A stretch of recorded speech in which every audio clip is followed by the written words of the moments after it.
Good morning. Thank you for joining us today and welcome to our SOCMA's Chemical Operations Training Tool webinar. My name is Emily Noma. I am the Program Manager for Compliance and Stewardship at the Society of Chemical Manufacturers and Affiliates. SOCMA is a trade association representing manufacturers, distributors, and service providers in the specialty and fine chemical supply chain based in Washington, D.C. Our members are located across the U.S. as well as internationally. This webinar will help you understand new trends and best practices in workforce development and learning. Our panel of subject matter experts will share tips and implementation strategies on how they effectively adopt the program into their current training. Here's a quick snapshot of our agenda for today.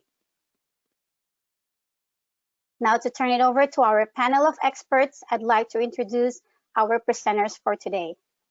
First off, we have Ms. Tammy Netherland, who is the Director of Business Development for Sistran. Thank you, Emmy. Let me just get my webcam on and I will get started. So good morning, everyone, and thank you, Emmy. I would like to say it's good to see everyone here and making your virtual acquaintances today. I know that everyone is looking for ways to be more effective with their operations training, and so this tool should help meet that need. So with that, the things I'm going to cover are the preview of the chemical operation training tool, as well as some implementation strategies that can be used. Okay, so to begin today's discussion, I'm going to set the stage for you. So we have a scenario that probably a lot of us have been in. The scenario is you've been tasked with operations training, and you have to make sure that your trainee understands a piece of equipment and how it works. So brand new to operations. In our example here, we have Bob, and he's training Sam on the heat exchanger. Now, Bob has this great image in his mind. He knows all about the internal workings of that heat exchanger, and he's certain that he's being very clear in his description of it. So he starts describing it in these very clear details, and Sam starts looking at him like he's talking Greek. So Bob knows that Sam's lost. Sam knows that he's lost. But they're getting nowhere. So Bob says, hey, let's go outside. Let's take a look at a heat exchanger. It's still not making the impact, particularly when he starts talking about the processes and the internal workings. So what if, in this situation, Bob had a tool that explained the heat exchanger? And what if in this tool, it had 3D animations to show these internal workings? So that's kind of where we are with the chemical operations training tool, because it does both. You combine the strong instructional design of this tool, also the flexibility of it being very portable, if that's something that your organization wants, along with these features of 3D animation. So that's kind of the stage that we're looking at. And I want to know, by a show of hands, how many of you are familiar with this type of training issue? You're trying to explain something and people just aren't able to visualize it, see it, and understand what you're trying to get across. So Amber, you're going to let me know what we have on that show of hands. It looks like we have about half of our attendees saying that they had that experience. Okay, so let's dive into exactly what the chemical operation training tool shows, so that you can see exactly, how this tool is going to help alleviate the problem. So I'm going to go ahead and point out some of the things that we're going to look at. So one of the things we're going to look at is what the instructional design improvements look like. Then we're going to look at what the format is, so that you can understand how everything is easy to find, and the way that it's broken up, it's chunked. And in adult learning theory, we know that that means that it makes it easier to consume the information, which means that retention is going to be higher, which is what our overall goal is. We're also going to look at what the graphics look like, as well as the 3D animations.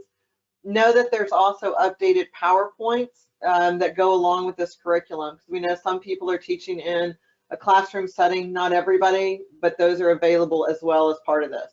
So let's go ahead and pull up this training tool. So when you go into the training portal, you'll see a screen that's similar to this, and you're able to scroll down to the specific topic. So you'll notice that what you're seeing here is that this is an electronic version of the chemical operations training tool, and this is one way that it's available. So not only are people able to utilize it from their desktop, but also on any smart device. So right now you're saying, hey, yeah, Tammy, that's great, but it's kind of hard to read. No problem. I'm going to pop it up, make it larger so that we can see it.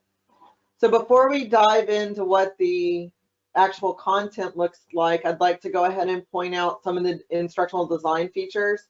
So we want to make sure that when somebody comes into one of these training modules that they understand what's expected of them from a trainee standpoint. We also want to make sure that the trainer understands what they're requiring. So everything in the module is geared around what the learning objectives are. So in this instance, by the time they finish this module, they should be able to describe the purpose and the function of the heat exchangers. Everybody knows what the level set expectation is. So that's one of the things that you're going to see. The next, you're going to see a table of contents, and from the electronic tool, you're able to jump into whichever section is the section that you need to cover. So you're able to also pick and choose specific sections. You're also able to pick and choose specific modules, because we know not all of plant equipment is relevant to all plants. So now let's dig into the actual content. So we have this format, and you'll notice in the format that it's very, it's in chunks and easy, again, to digest. So we start out here with the big picture, and then we start digging into more specifics. Types of heat exchangers, and then we break it into specific types. Now in the electronic version, what you'll also notice is that there's these little buttons, and when you click on one of these, you'll pull up an animation. Now I've been in this, so it's asking me here, do I want to go back to where I left off? No, we're going to start from the very beginning. So there's these 3D animations that are built in, because we know also that having some kind of interactive learning and making the learning more active as opposed to passive also increases retention.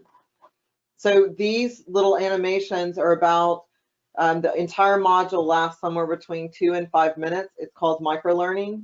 And again, you'll see that there are these learning objectives that are specifically stating exactly what people should be getting out of this small component of training. So we're going to start out by identifying the heat exchanger, naming the major components, and describing the principles of operation. So let's go ahead and take a look at this animation. Now audio is going to start playing in a moment, so I'm going to be quiet and let you listen to it. So here we go. A heat exchanger is a piece of equipment that transfers heat from one fluid to another without mixing the fluids. One of the most common types of heat exchangers found in industry is the shell and tube heat exchanger. The shell and tube heat exchanger is made up of a shell, tube bundle, a tube sheet, baffles, partition, and a channel head. The shell serves as a pressure vessel, housing one of the fluids, referred to as the shell side fluid, baffles, and the tube bundle. The second fluid is passed through the tube bundle, referred to as the tube side fluid. The tubes and tube sheet prevent the tube and shell side fluids from mixing. Baffles support the tube bundle, keep the tubes separate, minimize tube vibration, as well as direct the flow of shell side fluid through the exchanger to maximize heat transfer efficiency. In a two-pass heat exchanger, the tubes are U-shaped, returning the fluid back to the same side of the exchanger where it entered. The channel head houses a partition to separate the entering tube side fluid from the exiting tube side fluid. Shell side fluid enters the bottom of the exchanger and flows around the baffles, covering the tubes and filling the shell. Tube side fluid enters at the top of the exchanger, flows through the tubes and out of the bottom of the heat exchanger. Increasing the surface area by using more smaller diameter tubes along with counter current flow maximizes the heat transfer between the two fluids. Heat exchangers come in many configurations, including some that have single or multiple passes, different liquid inlet and outlets locations, and variations to the tube bundle. So you'll notice that that animation was roughly 2 minutes. And in all of these, that's exactly what you see. One of the other things that you'll notice is that you have these tabs up at the top. The way that this is done is it's what's considered gated microlearning. So they have to click on the animation before they're allowed to go into the exercise. They have to do the exercise before they go into the self-check. So when you click on the exercise, it's going to be a drag and drop. All of the exercises are, because we're relating it back to the be able to identify the different components learning objective that we established at the very beginning of this. So if an individual is doing this on their own, they'll be able to get immediate reinforcement in terms of whether or not they have an incorrect or correct answer. So let's take, for instance, the baffle. And we're going to drag it up here. It turns green. It lets them know, yep, that's absolutely correct. Now let's say they take the shell and they move it over here. We know that's not correct. It turns red. So they have to practice to success, because again, this is a practice exercise to help make sure they're learning the information. So then if they move it to the correct location, it turns green. So if you were in a classroom situation, you might pull this up into, on a screen and have the group do it together. Where do you think this one goes? And you're able to incorporate it in a lesson that way. Or like I said, they can do it individually. The nice part about this is it's also, accessible just in time. So let's say they're reading the information, they're able to pull the animation up, the exercise up, and it goes from just reading into that active exercise. So let's go ahead and finish this one off. And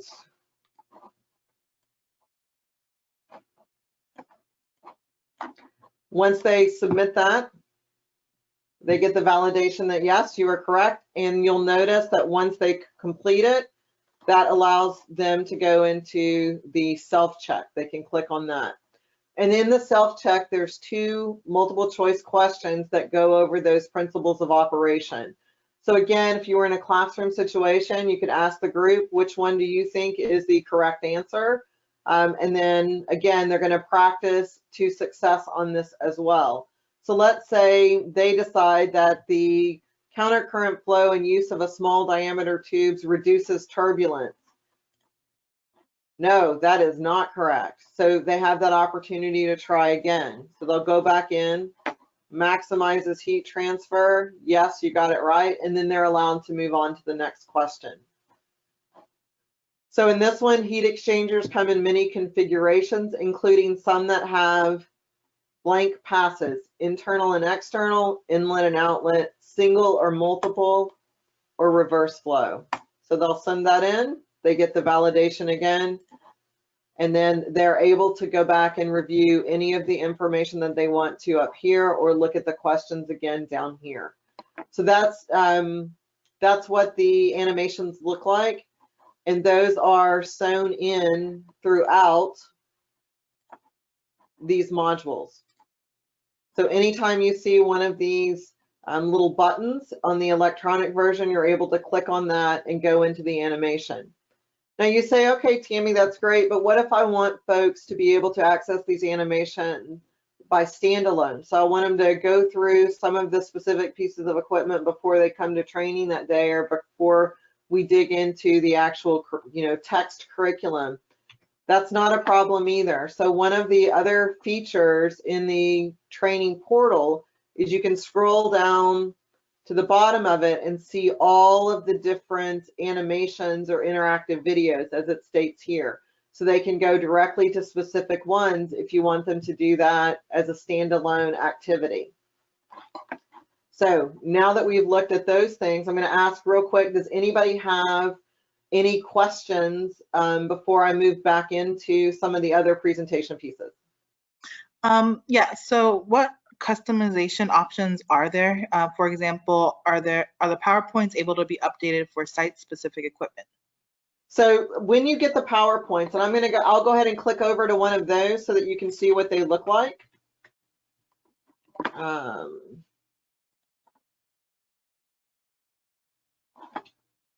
So there's these sets. I guess maybe it would be more helpful for you to see them in, let me just click again, sorry about that. So you get the PowerPoint packs, and in the PowerPoint packs, what you'll see is, the majority of the information that corresponds with the actual learning module is all in here. So you can use it just like it is, or if for some reason you say, hey, we have a specific type of heat exchanger that's not represented, you could go ahead and create your own slides inside this and use them on your site as needed. Any other questions, Amber? That's it for now. Thanks, Tammy. Yep, no problem. Thank you. Okay, so I'm going to pop back over to the other presentation. So we did go ahead and look at what this chemical operation training tool looks like in action. Know that it has the incorporation of animations like we talked about, and that there are future content enhancement opportunities that will be coming in the future. Okay, so we talked a little bit about the PEALs. That's what those animations are called. It stands for Process Equipment Animation Library.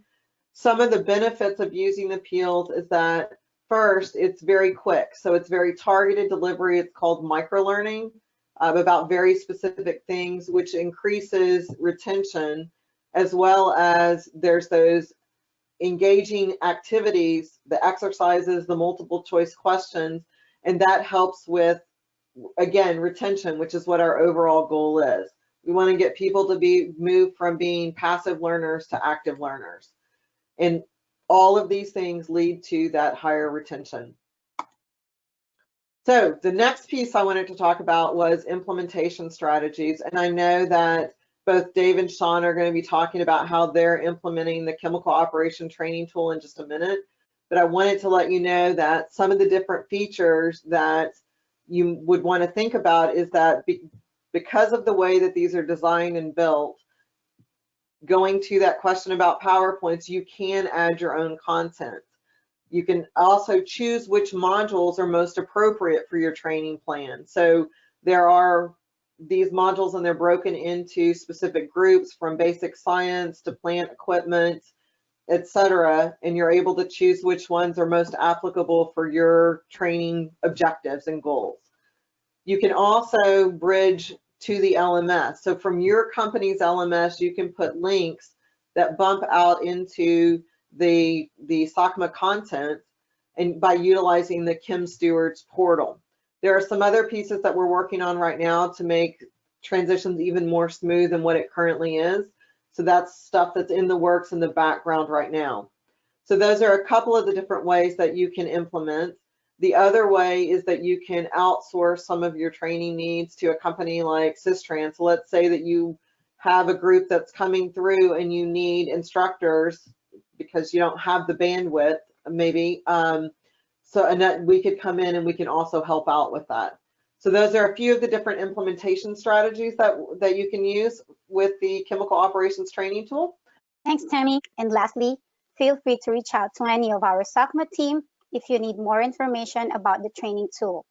We are more than happy to schedule a live demo for your company. And as always, we look forward to hearing your feedback and questions.